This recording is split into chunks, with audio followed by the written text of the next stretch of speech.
आखिरी के 22 सेकंड बहुत महत्वपूर्ण होंगे।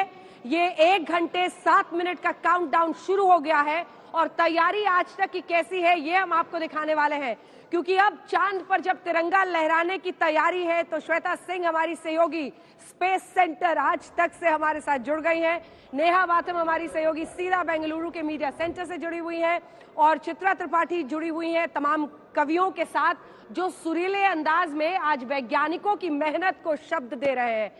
श्वेता हमारे साथ जुड़ी हुई है वहां से जहां पर वैज्ञानिक हैं और वो बताएंगे श्वेता कि कैसे आखिरी के वो 17 मिनट जब देश भर की उम्मीदें होंगी, वैज्ञानिकों का पूरा काम होगा, लैंडर विक्रम को लैंड भी करना है, उसके बाद 1-2 घंटे की प्रक्रिया होगी जब रोवर को निकाला जाएगा।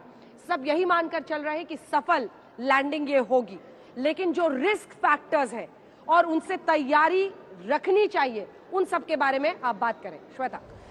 जी अंजना, और यहाँ पर ना बहुत ही सरल तरीके से इस पूरी चीज को समझाने के लिए जो मॉडल लेकर यहाँ पर हम मौजूद हैं, जिसे अगर हम वाकई उस जिसे हम कहते हैं ना कि रॉकेट साइंस नहीं है, पर ये रॉकेट साइंस है जिसको बिल्कुल सरल भाषा में हम यहां पर समझाने की कोशिश कर रहे हैं। तो इस समय का, जैसा अंजना भी वहां पर चर्चा कर रही थी कि 1 घंटे 8 मिनट, अब इस समय कहां है? सबसे अंदरूनी कक्षा में जरूर है, वो चंद्रमा के चारों तरफ घूमते हुए उस एक जगह पर उसे पहुंच जाना है जहां पर उसे लैंड कर जाना है।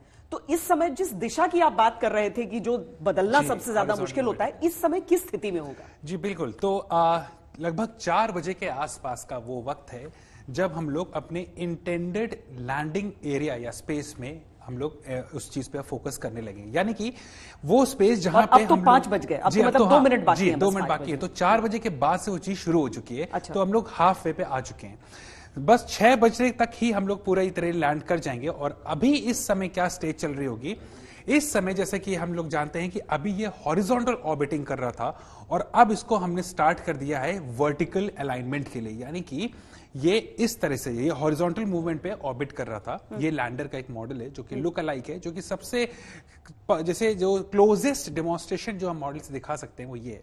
इसमें 4 इंजन लगे हुए हैं।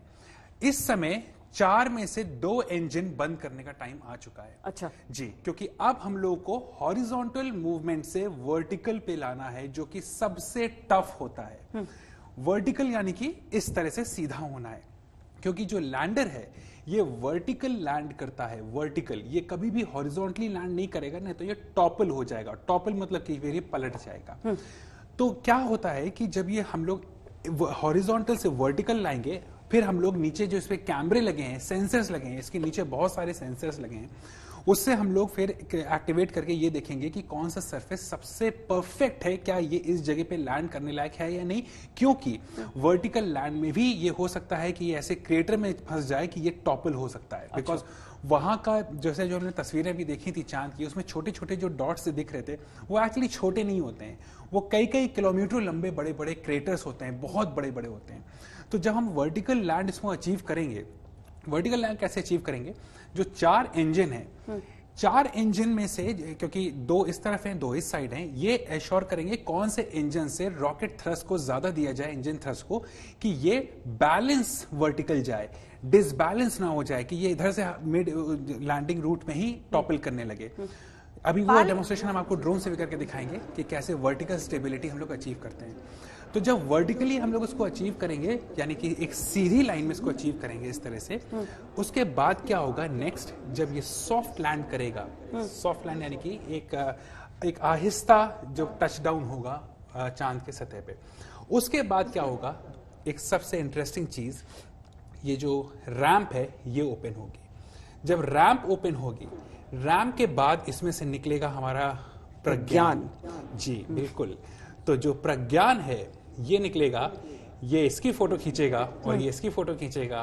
डेफिनेटली ये दोनों दोस्त रहेंगे, यानी हम उस तस्वीर की, उस पल का इंतजार यहाँ पर कर रहे हैं। बिल्कुल, और फिर प्रज्ञान अपने मिशन पे लगेगा। प्रज्ञान एक रोबोट है। एक प्रश्न मेरी तरफ से उनसे जरूर पूछिए कि क्या उन्होंने बताया कि कोई अवरोध, कोई विरोध, कुछ भी प्रॉब्लम हो, मतलब मान लीजिए वो कह रहे थे क्रेटर्स, वहां तो किलोमीटर लंबे क्रेटर्स होते हैं, उन क्रेटर्स को लास्ट मोमेंट पे अगर सेंस किया लैंडर विक्रम ने, तो फिर वो स्ट्रैटेजी कैसे बदलता है?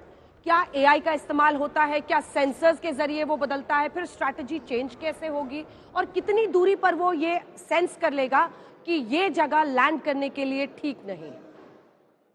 जी बिल्कुल, ये बहुत ही अच्छा सवाल आपने पुट किया है। ये सवाल आपका, इसका उत्तर ये होगा कि जो हमारा लैंडर है इसमें बहुत ही extreme level of AI engineering लगी हुई है। यानी कि एक केस मान लेते हैं कि ये वर्टिकल लैंड नीचे से लगभग 100 से 150 मीटर की हाइट पे जब आएगा तो हमें बहुत क्लियर पिक्चर मिलने लगेगी। बट इसका एक चैलेंज है, कोई गारंटी नहीं है कि एक पिक्चर हमारी क्लियर भी आए। क्यों? क्योंकि जितना वो चांद की सतह के नजदीक आएगा उतनी ही ज्यादा डस्ट प्रॉब्लम क्रिएट करने लगेगी। जब डस्ट क्रिएट करेगी तो हमारे सेंसर्स इंटरप्ट हो सकते हैं, हमारी विजुअल सेंसर्स, हमारे एंटी हजर्ड सेंसर्स और तमाम तरह के जो उसमें सेंसर्स और मॉड्यूल्स लगे हुए हैं वो इवन फेल भी हो सकते हैं। उस केस में क्या है कि जो अगर हम लोग ह्यूमन इंटरफेरेंस से नहीं कर पा रहे हैं डिसाइड कि कहाँ करना है, तो फिर इसका एक कॉम्प्लेक्स एल्गोरिथम एआई सिस्टम लगाए जो खुद से डिसाइड करेगा कि बेस्ट पॉसिबल जगह कौन सी है जहां पे इस लैंडर को लैंड किया जा सकता है बिना क्रैश कराए। तो ये जो प्रोफेसर सहारे भी चूंकि हमारे साथ हैं और फिजिसिस्ट भी हैं आप, बहुत छोटे में आपसे मैं समझ लेना चाहती हूं कि पूरा आश्वस्त हैं आप आज सेफ लैंडिंग को लेकर? जिस तरह मैं पूरा आश्वस्त हूं। हाँ। और 100% मुझे लगता है कि जिस तरह से इंजीनियरिंग की गई है और जिस तरह से समझाया गया अभी भी, तो वो पूरी सेफ लैंडिंग और सॉफ्ट लैंडिंग होगी। तो ये आज तक एक तरह का ऐसे जो एल्गोरिथम ये किया गया है उससे कहते हैं हजार्ड डिटेक्शन एंड अवॉइडेंस। अच्छा, तो वो किसी भी तरह का हजार्ड या किसी भी तरह की ऐसी विपरीत परिस्थिति आएगी तो उसमें वो एल्गोरिथम अपने आप कैलकुलेशंस वो करेगा और जो पहले के भी फोटो उसके पास होंगे उसका भी सहारा लेगा।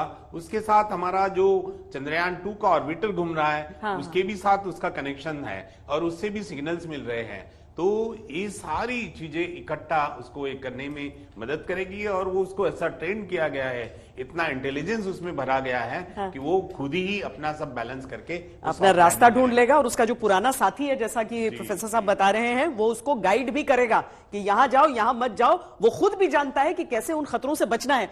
कुछ ही देर में इसकी लाइव स्ट्रीमिंग भी शुरू होने वाली है, तस्वीरें वहां से आने वाली हैं और नेहा वहां पर मौजूद है। नेहा, वाकई इतिहास का जो गवाह पूरी दुनिया बन रही है इस समय, केवल हिंदुस्तान नहीं बल्कि पूरी दुनिया बन रही है। सबसे करीब आप वहां पर खड़ी हैं इसरो के उन वैज्ञानिकों के जिन्होंने अपनी रातों की नींद, दिनों का चैन सब कुछ छोड़ा है ताकि जो तिरंगा है, ताकि हमारा जो हमारी राष्ट्र प्रतीक चिन्ह जो है अशोक चक्र, वो वहां पर चिन्हित हो सके, अंकित हो सके चांद पर, चांद के दक्षिणी ध्रुव पर। नेहा,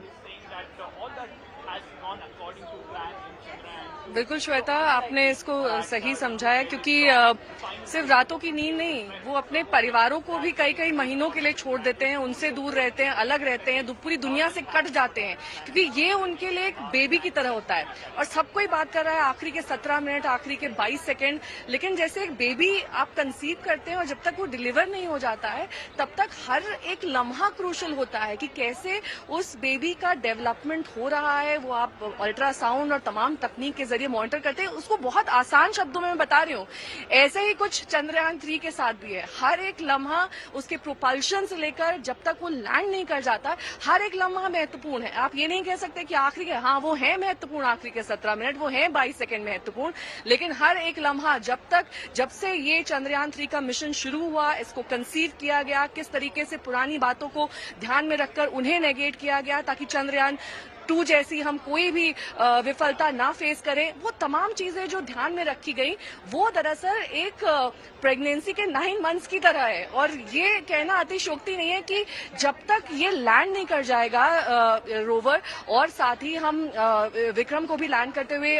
पूरी तरीके से जब लाइव स्ट्रीमिंग के जरिए भी देखेंगे, तो आप ये समझ सकती हैं कि कैसे एक एक पल को मॉनिटर किया जाएगा। और यही वजह है कि पूरा देश गवाह बन सके उस ऐतिहासिक लम्हे के, इसकी पूरा ध्यान रखा गया है। और इसरो जो है वो ट्विटर हैंडल के जरिए ये ऐलान भी कर चुका है कि हम 5:44 से ये पूरा प्रोसेस शुरू कर देंगे, जो कि 6:04 तक जारी रहने वाला है।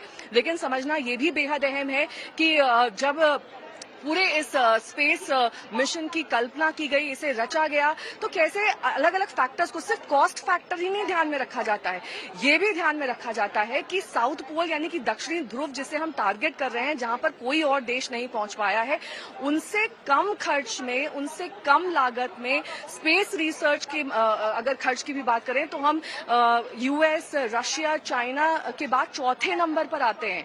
तो हमने कम खर्च में, कम पैसे में, किफायती तरीके से इस स्पेस पूरे मिशन को डिजाइन किया और हमने जो चंद्रयान 3 की अब हम कामयाबी की कामनाएं कर रहे हैं और पिछले कई दिनों से इसके लिए दुआओं का दौर चल रहा है। जाहिर तौर पर इससे उम्मीदें तो टिकी हुई हैं, लेकिन इससे उन इसरो वैज्ञानिकों के जज्बात भी जुड़े हुए हैं जिनको हमने पिछली बार चंद्रयान 2 में देखा था कि कैसे आखिरी लम्हों में कैसे भावुक हो गए थे वो वैज्ञानिक जो इससे पूरी तरीके से जुड़ गए थे, इसके साथ उनका एक इमोशनल जुड़ाव जिसे कहते हैं वो था और आंसू बहते हुए इमोशनल तरीके से उन्होंने चंद्रयान 2 की जब क्रैश लैंडिंग हुई थी तब इसे बयान भी किया था कि वो आगे बेहतरी की उम्मीद करते हैं और 4 साल में देखिए ये संभव भी हो गया। 2019 के बाद अब हम 23 अगस्त 2023 में इस पूरे मिशन को सक्सेसफुल होते हुए आज अपनी आंखों से देखेंगे और ये